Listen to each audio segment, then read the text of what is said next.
తులారాశి వాళ్ళందరికీ కూడా 14వ తారీఖు జనవరి నుంచి 20వ తారీఖు జనవరి వరకు శుక్రుడి యొక్క స్థితి చాలా బాగుంది. సూర్యుడి యొక్క మార్పు ధనుసు నుంచి మకరంలోకి వెళ్తుంది. దీని పర్యవసానం ఏమిటి అంటే, ఇన్ని రోజులుగా వ్యాపారంలో నష్టాన్ని చూస్తున్న తులారాశి వాళ్ళందరికీ మంచి లాభాలు ఈ వారమంతా ఉంటాయి అని చెప్పేసి ధైర్యంగా చెప్పొచ్చు.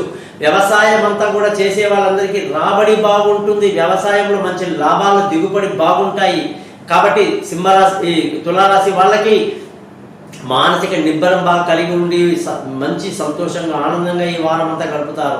డబ్బు విషయంలో కాస్త జాగ్రత్తగా ఉండాలి. ఆచితూచి స్టెప్ వేయాలి. అనుకున్న సమయానికి డబ్బు రాకపోవటం, మాట ఇచ్చిన వాళ్ళు సమయానికి మీకు డబ్బు ఇవ్వకపోవటం కొంత గందరగోళానికి, కుటుంబంలో మానసిక అశాంతికి గురవుతాయని చెప్పాలి.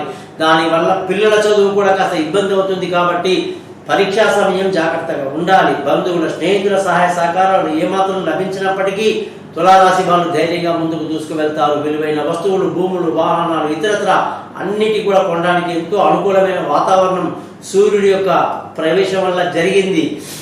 ముఖ్యంగా పిల్లలతో సరదాగా ఎంజాయ్ చేస్తారు. పండుగల వేళ అందరితో సరదాగా గడుపుతారు. తెలివిగా నిర్ణయాలు తీసుకుంటారు. దూర ప్రయాణాలు అన్ని బాగా కలిసి వస్తాయి. తెలివైన నిర్ణయాలతో ఈ వారం ముందుకెళ్తారు. ఆరోగ్య విషయంలో జాగ్రత్తలు కొంచెం తీసుకోవాలి. భార్యాభర్తల మధ్య కొన్ని మిస్అండర్స్టాండింగ్లు, గొడవలు, ఇబ్బందులు ఉండే అవకాశాలు ఉంటాయి. జాగ్రత్తగా ఉండడం మంచిది. అదృష్టంగానే చూసుకుంటే చాలా తక్కువ, దాని మీద ఏమాత్రం డిపెండ్ అవ్వకుండా ఉండడం మంచిది.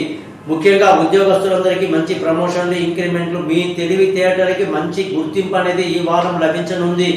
వ్యాపారం చేసే వాళ్ళకి ముందుగానే చెప్పాను, మంచి లాభాలతో ఈ వారం అంతా ఉంటుంది. ఖర్చులు మాత్రం బాగా కంట్రోల్లో ఉంటాయి. తులారాశి వాళ్ళందరూ శుక్ర మంత్రాన్ని రోజు చదువుకోవటం ఎంతో మంచిది.